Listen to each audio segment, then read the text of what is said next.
안녕하세요. 아트딜러 한혜미입니다. 오늘 이야기할 분은 멕시코의 여성 화가이자 현재까지도 많은 현대 예술가에게 영감을 주고 있는 예술가인데요. 그녀는 이런 말을 했습니다. 나는 일생 동안 두 번의 끔찍한 사고를 당했는데, 첫 번째가 16살 때 전차 사고를 당해서 온몸이 부서진 거였고, 두 번째가 디에고 리베라를 만난 거였다. 근데 둘 중에 더 끔찍한 거는 디에고를 만난 거였다 라고요. 과연 그녀에게 무슨 일이 일어났었기에 그녀는 디에고라는 사람을 만난 게 끔찍한 사고였을지, 한번 그녀의 일생과 그녀의 작품에 대해서 얘기를 나눠보겠습니다. 오늘 우리가 얘기할 작가는 프리다 칼로예요. 멕시코의 여성 화가로 민중화가이기도 해요. 굉장히 사회주의적인 운동도 하고 그런 작품들도 많이 남겼거든요. 그런데 그녀가 특히 많이 남긴 거는 그녀의 자화상인데요. 왜 그녀는 그렇게 자화상을 많이 남겼을까요? 프리다 칼로는 몸이 좀 불편했어요. 선천적으로 불편한 게 아니라 후천적인 사고에 의해서 불편했던 건데요. 사실 그녀는 처음부터 예술가를 꿈꾸는 사람은 아니었어요. 그녀는 원래 의사를 꿈꿨고 굉장히 활달하고 꿈이 많은 그런 소녀였죠. 그런데 불의의 사고를 당한 거예요. 6살 때 전차에 탔는데 전차가 어디에 크게 부딪히면서 그녀는 평생에 걸쳐서 여러 번의 수술을 해야 됐고요. 그 일로 인해서 그녀는 누워 지내게 됩니다. 누워있게 되자 할 수 있는 게 아무것도 없었겠죠. 그러니까 이제 그의 아버지가 그녀에게 이제 붓을 선물해 준 거예요. 그리고 거울을 달아주면서 그림을 그릴 수 있게 뭐라도 해봐라 이렇게 된 거죠. 실제로 그녀가 이제 처음에는 이렇게 붓을 입에다 물고 그리면서 조금씩 이제 거울에 비친 자기의 모습을 작품으로 남기기 시작해요. 그녀는 애초에 전문적으로 미대에 나오거나 혹은 작품에 이런 걸 배운 사람이 아니었기 때문에 그냥 자기의 스타일로 그렸던 거죠. 그러다 보니까 점차 몸이 회복했을 때에도 거울을 보고 자기 자신을 많이 그리게 되었고요. 이건 나중으로 연결되는데, 나중에 그녀는 실제 자기 친구들한테 자기의 자화상을 굉장히 많이 선물해줬다고 해요. 다시 돌아가서 그렇게 이제 그녀가 자기에 대해 그림을 그리게 되었는데, 이게 정말 잘 그린 그림인지 아닌지 궁금할 거 아니에요. 그래서 당대 굉장히 유명했던 멕시코의 화가를 찾아가게 돼요. 그가 바로 디에고 리베라라는 그녀의 남편입니다. 디에고는 그 작품을 보자마자 그녀의 예술성을 단번에 눈치채게 되고요. 결혼까지 하게 되는데, 당시에도 그게 굉장히 둘의 결혼이 이슈였다고 해요. 이유가 먼저 둘의 나이 차이예요. 21살 정도 차이가 나고요. 생김새도 프리다는 작고 왜소한 거에 비해 디에고는 두꺼비 같았다라고 할 정도로 크고 굉장히 몸집도 있었죠. 무엇보다 프리다와의 결혼이 디에고에 있어서는 3번째 결혼이었던 거예요. 디에고는 여성 편력이 굉장히 심했던 예술가였는데요. 이런 여성들과의 관계에서 자신의 뭔가가 예술성이 발현된다, 뭔가가 떠오른다, 예술적인 영감이 떠오른다 라고 믿었던 거죠. 그러다 보니까 말도 안 되는 여러 여성 편력의 기록을 갖고 있고, 결국 프리다의 발목을 잡아요.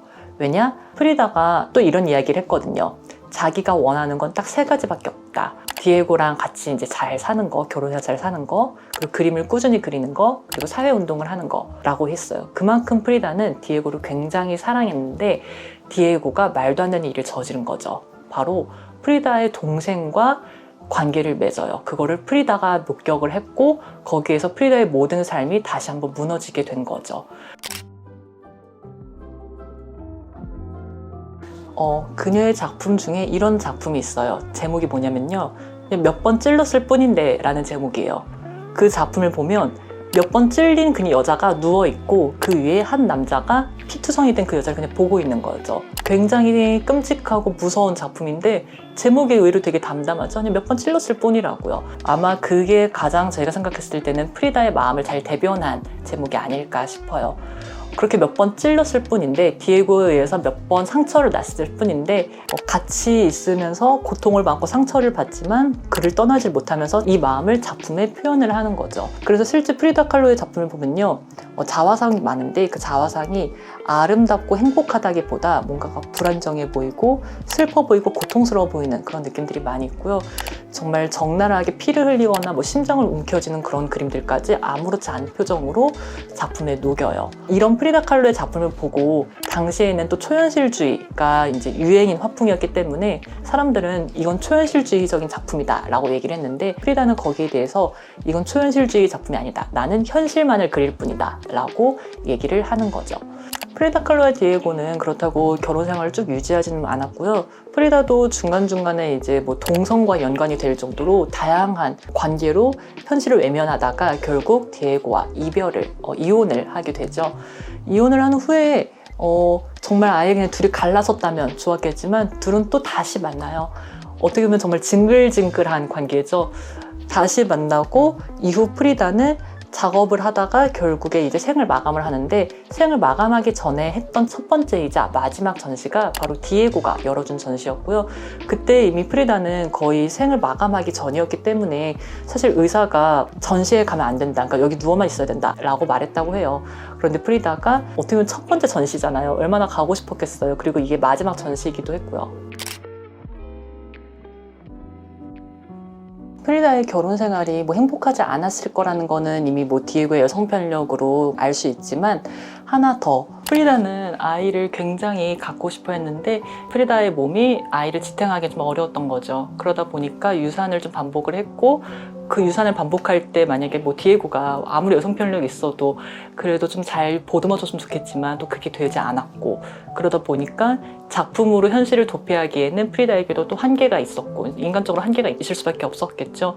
그런 상황이 반복되다 보니까 결혼 생활이 사실 행복하진 않았고, 행복하지 않았는데도 억지로 붙잡고 있다가 결국 이혼을 하게 된 거죠. 그러면 정말 둘이 잘 살았어야 됐는데 이혼하고 프리다는 더 피폐한 삶을 살게 돼요. 그녀에게 있어서 디에고란 정말 애증의 관계였기 때문에 오히려 디에고가 떠난 프리다는 정말 더 힘든 상황을 맞이를 한 거죠. 결국 둘은 다시 재결합을 하게 되고요.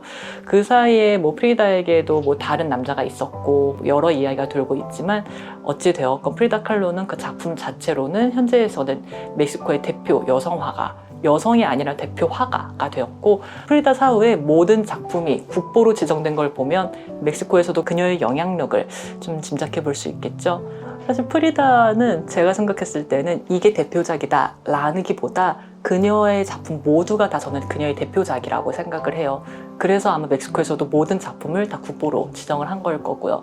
그래도 여러분이 그녀의 작품 보실 때 뭐 부러진 기둥이라거나 두 명의 프리다와 같이 프리다 두 명이 손을 잡고서 있는 그런 모습들, 그리고 아까 말씀드렸던 몇 번 찔렀을 뿐인데 이런 작품들을 한번 보시면 아마 그녀가 말하고 싶었던 현실과 그녀가 작품에 담고 싶었던 게 무엇이었는지, 왜 사람들이 그녀에 대해서 아직까지 그렇게 이야기를 많이 하는 건지 보실 수 있지 않을까 생각합니다.